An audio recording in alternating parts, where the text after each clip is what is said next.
పత్రిక 6వ అధ్యాయము 18వ వచనం ఒకసారి మనం చూస్తున్నట్లయితే, నేను మిమ్ములను చేర్చుకొందును, మీకు తండ్రినై ఉందును, మీరు నాకు కుమారులై కుమార్తెలై ఉందురు. నేను మిమ్మును చేర్చుకొందును.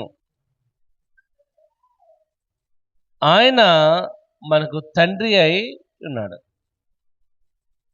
విశ్వాసులైన ప్రతి వారు కూడా తండ్రి ఎవరంటే దేవుడైన యెహోవా. ఆయన మనల్ని చేర్చుకున్నాడు. మనం ఆయనకు కుమారులు కుమార్తెలుగా ఉన్నాము కనుక ఆయన మనకు తండ్రిగా ఉన్నాడు. ఎందుకంటే రోమీయులకు రాసిన పత్రిక 8వ అధ్యాయంలో రాయబడుచుంది, అబ్బా తండ్రి అని పిలవడానికి మనల్ని యోగ్యులుగా చేశాడు. కాబట్టి ఆయనను తండ్రి అని పిలవడానికి మన యోగ్యులము కనుక తండ్రి అయిన దేవుడు మనతో పాటు ఉంటే మన యొక్క జీవితంలో ఆయన ఏ కార్యాలని చేయగలడు. తండ్రి అనేవాడు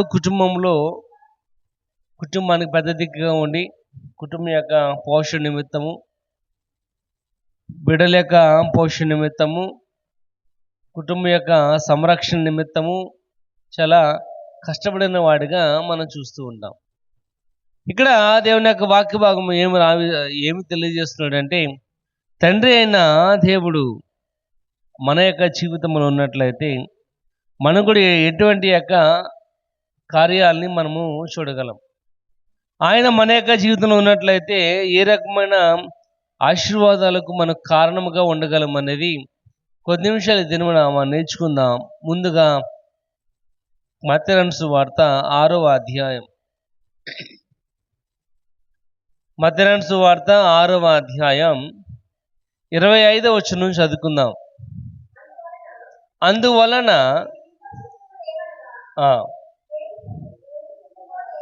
ఏమి తిందుమో ఏమి త్రాగుదుమో అని మీ ప్రాణమును గూర్చి, ఏమి ధరించుకుందుమో అని మీ దేహమును గూర్చి చింతింపకుడి. ఆహారము కంటే ప్రాణమును, వస్త్రము కంటే దేహమును గొప్పవి కావచ్చాలని. ఆయన మనకు తండ్రిగా ఉన్నాడు కనుక మనం ఆయనకు కుమారులు కుమార్తెలుగా ఉన్నాము కనుక తండ్రి అయిన దేవుడు మనతో పాటు ఉంటే, తండ్రి అయిన దేవుడు ఆయన మన యొక్క జీవితంలో ఉన్నట్లయితే ఏ కార్యాలు అనేవి ఆయన చేయగలడు అని మనం ఆలోచన చేసినట్లయితే మత్తయి సువార్త 6వ అధ్యాయము 25 నుంచి 34వ వచనం వరకు మనము చూసుకున్నట్లయితే అక్కడ రాయబడుచుంది, ఆయన మీ ప్రతి అవసరమును తీర్చును అని. ఆయన మీ ప్రతి అవసరమును, తండ్రిగా ఉన్న ఆయన మన యొక్క జీవితంలో ప్రతి అవసరమును కూడా ఆయన తీర్చేవాడుగా ఉన్నాడు కనుక ఇక్కడ రాయబడుచుంది, ఏమి ధరించుకుందామా, ఏమి తిందుమా, ఏమి త్రాగుదామా అని మాత్రము ఆలోచన చేయని అవసరం లేదు. ఎందుకంటే ఆయన మీ యొక్క ప్రతి అవసరమును కూడా తీర్చేవాడుగా ఉన్నాడు. ఎందుకంటే ఆయన తండ్రిగా ఉన్నాడు కనుక. కాబట్టి తండ్రిగా ఉన్న ఆ వ్యక్తి కుటుంబంలో ఏం చెప్పనవసరం లేదు. ఎందుకంటే బిడ్డలకి ఏది అవసరమో, కుటుంబ పోషణ నిమిత్తం ఏది అవసరమో, కుటుంబాన్ని ఎలాగా నడిపించుకోవాలో తండ్రికి బాగా తెలుసు. కాబట్టి ఆయన తండ్రి అయిన దేవుడు అంటున్నాడు, ఆయన మీ యొక్క ప్రతి అవసరమును కూడా తీర్చును అని. కనుక 25వ వచనం మనం చదివినట్లయితే రాయబడుచుంది, నీ బ్రతుకు గురించి నువ్వు బెంగ పెట్టుకోని అవసరం లేదు. ఈ విధంగా బ్రతకాలి, ఏం తినాలి, ఏం త్రాగాలి, ఏం ధరించుకోవాలి అని మాత్రము బెంగ అనేది అవసరం లేదు. ఒకసారి మనం ఆలోచన చేసినట్లయితే దేవుని ఎంత మనం నమ్ముకున్నా కానీ ఏదో లోటు అనేది మన యొక్క జీవితంలో కనబడుతూనే ఉంటుంది. ఆయన మన తండ్రిగా ఉన్నా కానీ మనం ఆలోచన చేస్తూ ఉంటాం, ఏం ధరించుకోవాలి, ఏం తినాలి, ఏం త్రాగాలి అని. కనుక రాయబడుచుంది, నీ బ్రతుకు గురించి నువ్వు బెంగ పెట్టుకోకూడదు. ఎందుకంటే తండ్రి అయిన దేవుడు మీ యొక్క ప్రతి అవసరమును తీర్చేవాడుగా ఉన్నాడు. అక్కడ 26వ వచనం ఒకసారి చూసిన అక్కడ రాయబడుచుంది, ఆకాశ పక్షులను చూడుడి, ఆయనను మీ పరలోకపు తండ్రి వాటిని పోషించుచున్నాడు. మీరు వాటికంటే మీరు పక్షుల కంటే శ్రేష్టమైన వారు. మీరు పక్షుల కంటే శ్రేష్టమైన వారు. ఎందుకు పక్షుల కంటే శ్రేష్టమైన వారు అంటే అవి కొయ్యవు, విత్తవు, నాటవు, ఏమి చేయవు, కానీ దేవుడు వారికి సమృద్ధి అయిన ఆహారాన్ని దయచేస్తున్నాడు. దేవుడు వారిని రక్షిస్తున్నాడు. ఇబ్బందుల నుంచి, శోధనల నుంచి, శత్రువు నుంచి రక్షిస్తున్నాడు. కనుక మీరు పక్షుల కంటే గొప్పవారు అని రాయబడుతుంది. కనుక ఆయన మీ యొక్క ప్రతి అవసరమును కూడా తీర్చేవాడుగా ఉన్నాడు. ఆ కింద వచనం చదివినట్లయితే మీలో నెవడును చింతించడం వలన తన ఎత్తు మూరడెక్కువ చేయగలగడు. ఇక్కడ రాయబడుతుంది, మనము వాడి గురించి ఆలోచన చేయడం వల్ల మనము ఎత్తు పెరగలేం. మనం దాని గురించి ఆలోచన చేయడం వల్ల ఎత్తు కూడా తగ్గలేం. అంటే మన యొక్క తలలో ఉన్న ప్రతి ఇంటిక రాలిపోతుంది. దాన్ని మనము రాలకుండా చేయాలంటే చేయలేం. ఎన్ని మందులు వాడినా, ఎన్ని కెమికల్స్ వాడినా దాని పని చేస్తూనే ఉంటుంది. ఆ యొక్క తెలుపైన వెంట్రుకను నలుపు మనం చేయలేం, నలుపుని మనం తెలుపు కూడా చేయలేం. కాబట్టి రాయబడి వచ్చింది, మనం చింతించడం వలన ఏమి కూడా మన యొక్క జీవితంలో జరగవు. ఎందుకంటే దేవుని మీద ఆధారపడినట్లయితే, ఆయన నీకు తండ్రిగా ఉన్నట్లయితే నీ యొక్క ప్రతి అవసరమును కూడా ఆయన తీర్చేవాడుగానే ఉన్నాడు. ఆ కింద వచ్చిన 30 చదివినట్లయితే రాయబడుతుంది, నేడుండి రేపు పొయ్యిలో వేయబడు అడవి గడ్డిని దేవుడు ఎలాగూ అలంకరించిన ఎడల అంటున్నాడు. అంటే ఈవేళ ఉండి సాయంత్రానికి వాడిపోయి పొయ్యిలోకి వెళ్ళిపోయే గడ్డే అంత అందంగా చేయగలిగిన దేవుని యొక్క వాక్య భాగం రాయబడి వచ్చింది. ఈ సమయంలో దేవుని యొక్క వాక్యం వింటున్న మనము ఆయన మీ యొక్క ప్రతి అవసరం తీర్చేవాడు కనుక మీరు విశ్వాసిగా ఉన్నప్పుడు ఇంతకంటే గొప్పగా దేవుడు నిన్ను ఆశీర్వదించగలడు. ఇంతకంటే గొప్పగా దేవుడు మీ యొక్క ప్రతి అవసరమును తీర్చేవాడు ఉన్నాడు కనుక ఇక్కడ రాయబడుచుంది, నేడుండి రేపు పొయ్యిలో వేయబడు అడవి గడ్డిని దేవుడు ఎలాగో అలంకరించిన ఎడలా. కాబట్టి ఇక్కడ రాయబడుచుంది, గడ్డిని అంత అందంగా తయారు చేస్తున్న ఆయన. చూడండి, కొన్ని గడ్డి మొక్కలు కనపడుతూ ఉంటాయి. అవి మనం నీరు పోయము, దానికి ఏమి చేయం, పోషణ కూడా చేయం, కానీ చాలా అందంగా కనపడుతూ ఉంటాయి. ఇక్కడ దేవుని వాక్య భాగం రాయబడుచుంది, గడ్డిని అంత అందంగా చేసిన ఆయన ఈ ప్రతి అవసరం కూడా తీర్చలేడా. కాబట్టి ఇక్కడ రాయబడుచుంది, ఆయన దేవుడు మనకు తండ్రిగా ఉన్నట్లయితే మీ యొక్క ప్రతి అవసరమును కూడా ఆయన తీర్చేవాడుగానే కనబడుతున్నాడు. కనుక 31వ వచనం రాయబడుచుంది, మీరు అన్యజనుల వలె చింతించకుడి అని. అన్యజనుల వలె చింతించొద్దు. అన్ని జనులు చింతిస్తారు, ఏంటి, ఏం తినాలి, ఏం త్రాగాలి, ఏం ధరించుకోవాలి, ఎలాగా నెక్స్ట్ సెకండ్ ఎలాగా మన యొక్క జీవితం. కానీ దేవుని యొక్క వాక్య భాగం రాయబడుచుంది, చూడండి 32వ వచనం ఒకసారి చూద్దాం. ఇవన్నీ మీకు కావాలని మీ పరలోక తండ్రికి ఇవన్నీ కూడా ఏవైతే అవసరము మానవుని యొక్క జీవితమును యొక్క మనుగడకు ఏదైతే అవసరమైన ప్రతిదీ కూడా దేవునికి తెలుసు. కాబట్టి ఆయన నీకు తండ్రిగా ఉన్నాడు కనుక, నువ్వు ఆయనకు కుమారుడిగా కుమార్తెగా ఉన్నావు కనుక నీ యొక్క ప్రతి అవసరమును కూడా ఆయన తీర్చేవాడిగా ఉన్నాడు. చూడండి, అదే 6వ అధ్యాయము 8వ వచనం చదువుకుందాం. 6వ అధ్యాయము 8వ వచనం, మత్తయి సువార్త. మీరు వారి వలె ఉండకుడి, మీరు మీ తండ్రిని అడగక మీకు అక్కరగా ఉన్నవేవో. ఇక్కడ రాయబడి, మీరు తండ్రిని అడగక ముందే నీకు ఏది అవసరమో తండ్రికి తెలుసు. ఎందుకంటే ఆయన నీకు తండ్రి ఉన్నాడు.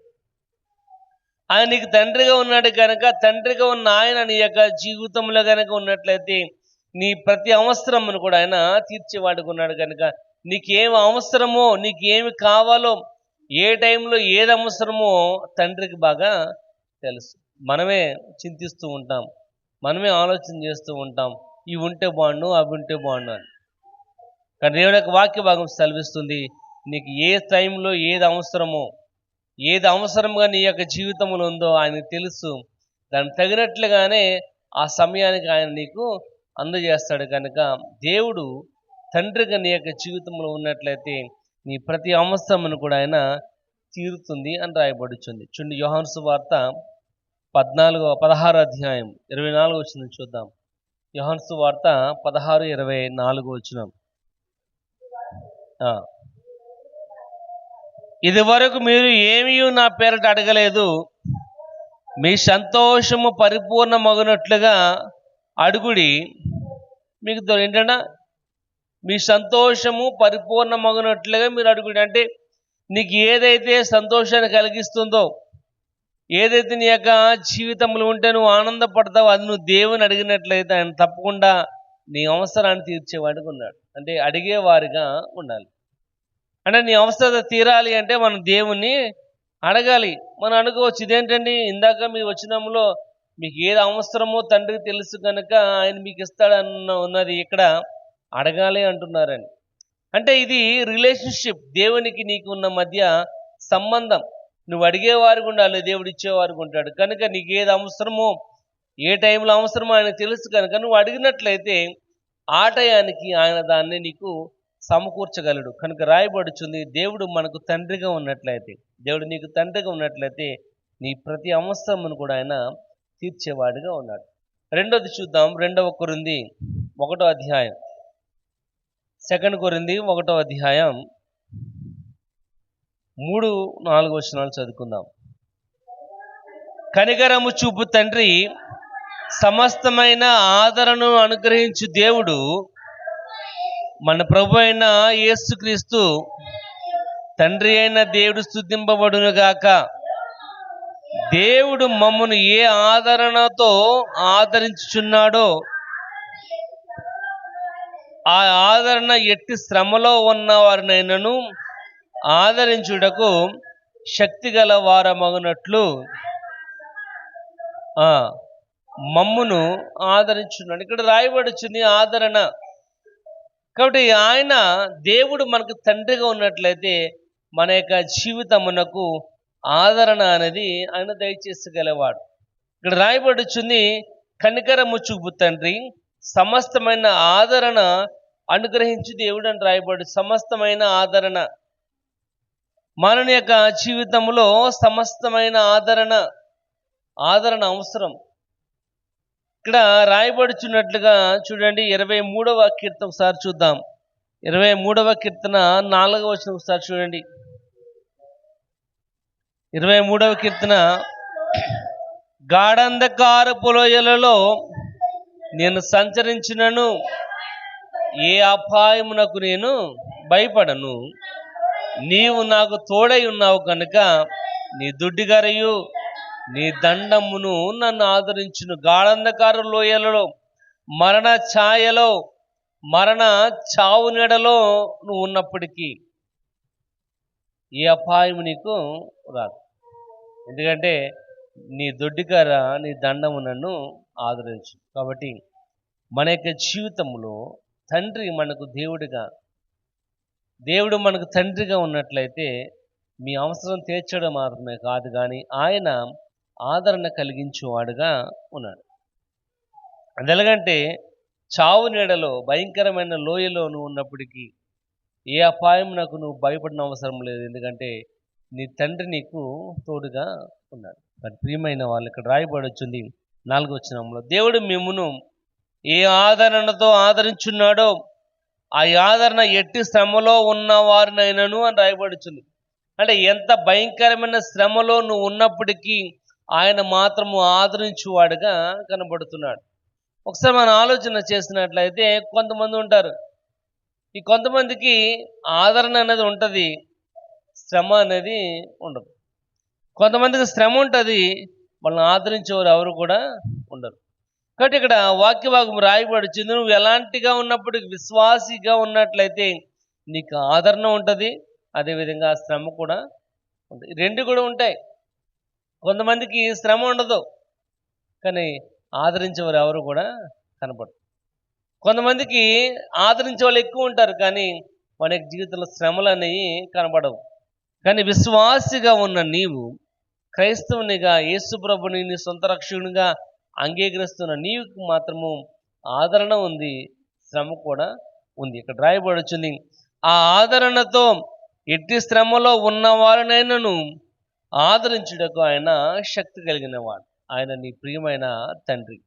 కాబట్టి ఆయన నీకు తండ్రిగా ఉన్నాడు కనుక నువ్వు ఆయనకు కుమారులు కుమార్తెలుగా ఉన్నట్లయితే ఆయన నిన్ను ఆదరించేవాడుగా కనబడుతున్నాడు. 119 కీర్తన 50 వచనం. 119 కీర్తన 50 వచనం. నీ వాక్యము నన్ను బ్రతికించును, నా బాధలలో నెమ్మది. ఏంటంటే నీ వాక్యము నన్ను బ్రతికిస్తుంది, నా బాధలో నీ వాక్యము ఏం చేస్తుందంటే నాకు నెమ్మదిని కలుగజేస్తుంది. దేవుని యొక్క వాక్యము మనల్ని ఆదరించేది. దేవుని యొక్క వాక్యము నీ యొక్క జీవితానికి నెమ్మదిని కలుగజేసేది. కనుక నువ్వు ఉన్న శోధనలో, నీకున్న ఇబ్బందుల్లో, నీకున్న కష్టాల్లో నువ్వేం చేయాలంటే దేవుని యొక్క వాక్యాన్ని చదవాలి. ఇప్పుడే దేవుని యొక్క వాక్యాన్ని చదివావు, ఆ వాక్యం నీతో మాట్లాడుతుంది కనుక ఆయన వాక్యము నిన్ను బ్రతికిస్తుంది. నీ బాధలో అది నీకు నెమ్మదిని కలుగు చేస్తుంది. మనం ఏం చేస్తుంటాం అంటే బాధ ఉన్నప్పుడు పక్క వాళ్ళతో పంచుకుంటే మన భారమంతా తీరిపోయిందన్న ఫీలింగ్లో ఉంటాం. కానీ విన్నటువంటి వారు పక్కింటికి వెళ్ళి వాళ్ళ భారాన్ని తీర్చుకుంటారు. అప్పుడు మన భారం తీరినట్టు కాదు. ఇప్పుడు ఏమైందంటే మన భారాన్ని అనేక మందికి చెప్తున్నట్లు. కానీ మన భారాన్ని తండ్రికి మనం తెలియజేసినట్లయితే ఆయన మాత్రమే మన యొక్క జీవితానికి గొప్ప ఆదరణ కలుగజేసేవాడుగా రాయబడుతుంది.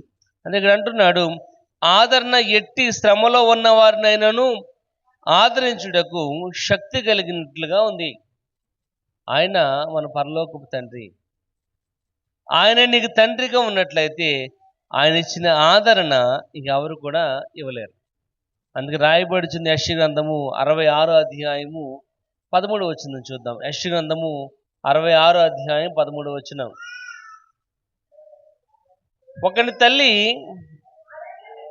ఒకని తల్లి అతను ఆదరించినట్లుగా నేను మిమ్ములను, ఒక తల్లి ఆదరించినట్లుగా చూడండి, ఒక తల్లి ఆదరించినట్లుగా ఆయన మనలను ఆదరించి వాడుకున్నాడు.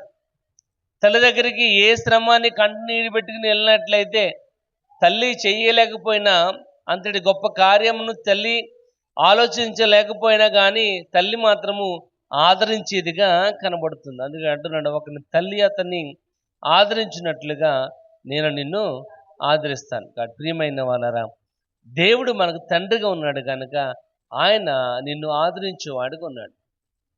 కాబట్టి నీకున్న యొక్క శ్రమను, ఇబ్బందిని, శోధనను, కష్టమును, సంతోషమును నీ తండ్రి అయిన దేవునికి నువ్వు పంచుకోవాలి. ఎందుకంటే ఆయన రాయబడుచుంది, నేను మిమ్మల్ని చేర్చుకుందును కనుక నేను మీకు తండ్రినై ఉందును, మీరు నా కుమారులు కుమార్తెలై ఉండురని సర్వశక్తి గల దేవుడు తెలియజేస్తున్నాడు.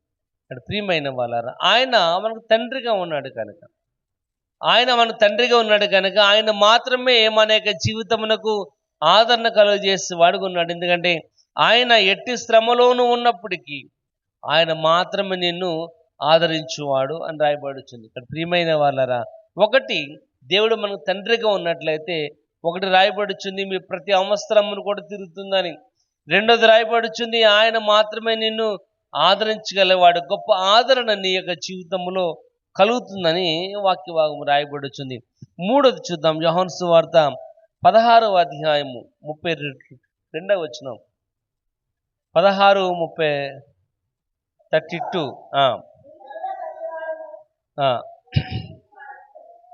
ఇదిగో మీలో ప్రతివాడును ఎవని ఇంటికి వాడు చెదిరిపోయి నన్ను ఒంటరిగా విడిచిపెట్టి గడియ వచ్చుచున్నది. అయితే తండ్రి నాతో ఉన్నాడు కనుక నేను ఒంటరిని కాదు. ఇక్కడ రాయబడుచుంది మూడవది, ఆయన దేవుడు మనకు తండ్రిగా ఉన్నట్లయితే ఆయనే మనకు అండగా ఉంటాడు. ఆయనే మనకు అండ, ఆయనే మనకు కోట. మనం అంటూ ఉంటాం, నాకేంటి నాకు కొడుకున్నాడు అని. నాకేంటి నాకు కొడుకున్నాడు అంటే అర్థం ఏంటి? నాకు నా కొడుకు ఎలాగొన్నాడు అంటే అండగా ఉన్నాడు. కానీ ఎవరు ఉన్నా లేకపోయినా నా కొడుకుంటే, నాకు పిల్లలు ఉంటే, నా కూతురు ఉంటే చాలు అంటారు తల్లి. ఇక్కడ రాయబడుచుంది, ఆయన నీకు అండగా ఉన్నాడు.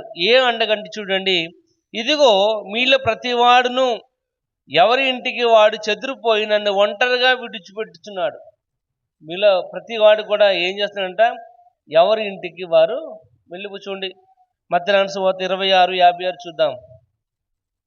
మత్తయి సువార్త 26:56. మత్తయి సువార్త 26:56. నెరవేరినట్లు అప్పుడు శిష్యులందరూ ఆయన విడిచి ఏంటంట, అప్పుడు శిష్యులందరూ కూడా ఆయన విడిచి పారిపోయారు. ఇప్పుడు యేసుప్రభు ఒక్కడే మిగిలిపోయాడు. మనం కూడా మన యొక్క జీవితంలో మనం ఒక్కడమే మిగిలిపోతూ ఉంటాం. ఒక్కోసారి ఎవరు కూడా మనకి అండగా ఉండరు. ఒక్కోసారి ఎవరు కూడా మనలతో మాట్లాడేవారు కూడా ఉండరు. ఒక్కోసారి మనతో ఎవరు కూడా మన యొక్క బాధను పంచుకోవడానికైనా, మన యొక్క గోడు వినడానికైనా ఎవరు కూడా కనపడరు. ఒక్కోసారి మనకు అనిపిస్తూ ఉంటుంది, ఎవరైనా ఉంటే బాను, నా హృదయంలో ఉన్న భారం అంతా కూడా తీర్చుకుంటాను అని. కానీ ఎవరు కూడా కనపడరు. ఇక్కడ రాయబడి వచ్చింది, ఎవరి ఇంటికి వారు వెళ్ళిపోతారు, ఎవరికి వాళ్ళు చెదిరిపోయేవారుగానే ఉంటారు. కానీ మనం ఒక్కళ్ళే ఒంటరిగా మిగిలిపోయినప్పటికీ దేవుని యొక్క వాక్య భాగం రాయబడుచుంది, ఆయన మాత్రమే నీకు అండగా ఉండేవాడు. ఆయన నీ పరలోకపు తండ్రి. కాబట్టి తండ్రి మన దగ్గర ఉంటే ఆయన మనకు అండగా ఉంటాడు. చూడండి, 18వ కీర్తన 2వ వచనం చూద్దాం. కీర్తనలు 18, 2వ వచనం. యెహోవా నా శైలము, నా కోట, నన్ను రక్షించువాడు, నా కేడెము, నా రక్షణ శృంగము, నా ఉన్నత దుర్గము నా దేవుడే, నేను ఆశ్రయించున్న నా దుర్గం. ఇక్కడ రాయబడుచుంది, ఎవరు నన్ను విడిచి వెళ్ళిపోయినప్పటికీ, ఎవరు నీతో పాటు లేకపోయినప్పటికీ ఆయన సెలవిస్తున్నాడు, నేను నీకు తండ్రిగా ఉన్నాను గనక, నువ్వు నా కుమారులు కుమార్తెలుగా ఉన్నావు గనక నేను నీకు శైలము, నేను నీకు కోట, నేను రక్షించేవాడు నేనే, నీకు ఉన్నతమైన దుర్గము, నువ్వు దాక్కున్న చోటు నేనే నీకు బలం అంటున్నాడు ఆయన. ప్రియమైన వాళ్ళరా, దేవుని యొక్క వాక్య భాగం సెలవిస్తుంది, ఆయన నీకు తండ్రిగా ఉన్నట్లయితే ఆయన నీకు అండగా ఉన్నాడు. ఆయన అండగా ఉన్నట్లయితే దేవుని యొక్క రాజ్యాన్ని నువ్వు పొందుకోగలవు. దేవుని యొక్క రాజ్యాన్ని నేను వారసులుగా చేయగలడు. చూడు, లూకా సువార్త 12వ అధ్యాయము, లూకా సువార్త 12వ అధ్యాయము 32 చూద్దాం. 32వ వచనం. లూకా 12వ అధ్యాయం 32. చిన్నమందా భయపడుకుడి, మీకు రాజ్యము అనుగ్రహించుటకు ఏంటంటే మీకు రాజ్యముని ఇవ్వడానికి తండ్రికి ఇష్టమై ఉంది. అదే రాజ్యం అంటే ఆయనుండు చోటు. అదే రాజ్యం అంటే ఆయన ఎక్కడున్నాడో నువ్వు కూడా అక్కడ ఉండడానికి. ఎందుకంటే ఆయన నీకు తండ్రిగా ఉన్నాడు. తండ్రి, నువ్వు ఆయనకు కుమారులు కుమార్తెలుగా ఉన్నావు కనుక ఆయన అంటున్నాడు యోహాను సువార్త 14వ అధ్యాయంలో, నేనుండు స్థలములో నీవు ఉండులాగున అంటున్నాడు. చూడండి, ఆ వచనం చదువుకుందాం. 14వ అధ్యాయము 2nd. యోహాను సువార్త, నా తండ్రి అంటే అనేకమైన నివాసములు కలవు, లేని యెడల నేను మీతో చెప్తాను, మీకు స్థలము సిద్ధపరచి వెళ్ళుచున్నాను, నేను వెళ్ళి మీకు స్థలము సిద్ధపరచి వచ్చేదను, నేనుండు స్థలములో నువ్వుండులాగున. చాలండి, ఇక్కడ అంటున్నాడు, నేనుండు స్థలములో నీవుండులాగున. ఒకవేళ అక్కడ స్థలము లేకపోయినట్లే ముందుగా చెప్తాను కనుక స్థలం ఉంది కనుక నేను వెళ్ళుచున్నాను, ఆ స్థలాన్ని సిద్ధపాటు చేసి మరలా వస్తాను, నేను నా దగ్గర నిన్ను తీసుకుని పోతా. కాబట్టి ఆయనే నీకు అండ. దేవుడు నీకు తండ్రిగా ఉన్నట్లయితే ఆయన నీకు అండ, సమస్తమును కూడా ఆయనే. కాబట్టి నువ్వు చింతపడకుండా దేవుని మీద ఆధారపడి జీవించేవారుగా నువ్వు ఉండాలి. ఇక్కడ రాయబడుచుంది, ఆయన నీకు అండగా ఉన్నాడు. అండగా ఉన్న దేవుడు తండ్రి నీకు ఆయన రాజ్యాన్ని కూడా ఇవ్వగలడు. కనుక ఆయన మరలా వచ్చి మనల్ని ఆయన రాజ్యములోనికి, ఆయన స్థలములోనికి నిన్ను తీసుకుని పోతాడు. కనుక నువ్వు ఏం చేయాలంటే నువ్వు దేవుని మీద, నువ్వు తండ్రి అయిన దేవుని మీద పరిపూర్ణమైన కాన్ఫిడెంట్తో నువ్వు ఉండాలి. మన యొక్క జీవితం ఒకసారి ఆలోచన చేసినట్లయితే ఆయన మనకు ఒక స్నేహితుడిలాగా, ఒక సహోదరులాగా, ఒక బంధువులాగా, ఒక తల్లిలాగా, తండ్రిలాగా ఆయన నీ భారానంతా కూడా మోసేవాడుగానే కనబడుతున్నాడు.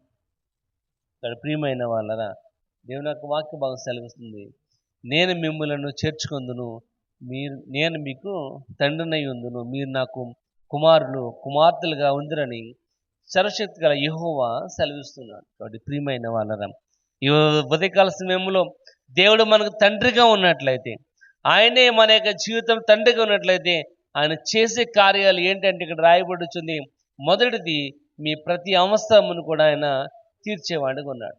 ఇక్కడ మానవుని యొక్క మన యొక్క జీవితంలో అనేకమైన ఆలోచనలు కలిగిన వారిగా ఉంటూ ఉంటాం, అనేకమైన అవసరాలు కలిగిన వారిగా ఉంటూ ఉంటాం. దేవుని యొక్క వాక్య భాగం రాయబడుతుంది, నీ ఏ అవసరమైనా తీరాలి అంటే ఆయన నీకు తండ్రిగా ఉండాలి. ఆయన నీకు తండ్రిగా ఉన్నట్లయితే ఆయన నీ యొక్క ప్రతి అవసరమును తీర్చును. రెండోది రాయబడుతుంది, ఆయన ఆదరణ కలుగు చేసేవాడు. ఎటువంటి శ్రమలో నువ్వు ఉన్నప్పుడు, ఎటువంటి ఇబ్బందుల్లో ఉన్నప్పటికీ, ఎటువంటి కష్టంలో నువ్వు ఉన్నప్పటికీ ఆయన మాత్రమే నిన్ను ఆదరించువాడుగా కనబడుతున్నాడు. కాబట్టి తండ్రి నిన్ను ఆదరించువాడుగా ఉన్నాడు కనుక ఏ విధంగా అంటే ఒకరి తల్లి ఒకరిని ఆదరించినట్లుగా. చూడండి, ఒక పిల్లోడు ఏడుస్తే అమ్మ దగ్గరకు వచ్చాడు అనుకోండి, ఎందుకు ఏడుస్తున్నావో ఏంటన్న మాట పక్కన పెట్టి ముందు ఆడి కన్నీళ్ళు తోడడానికి ప్రయత్నం చేస్తారు. ప్రియమైన వాళ్ళరా, ఒక తల్లి ఒకరిని ఆదరించినట్లుగా ఆయనను మనం ఆదరించి వాడుకున్నాడు. మూడోది రాయబడుతుంది, ఆయన మనకు అండగా, ఎత్తైన కోట, నా దాక్కున్న చోట అంటున్నాడు దావీదు. ఇక్కడ ప్రియమైన వాళ్ళరా, ఎవరు పారిపోయినప్పటికీ చూడండి, కొన్ని సమస్యలు వచ్చినప్పుడు ఎవరు కూడా కనపడరు. ఎందుకంటే ఎవరైనా ఉంటే వాళ్ళు కూడా ఇబ్బంది పడవలసి వస్తుందేమోనని.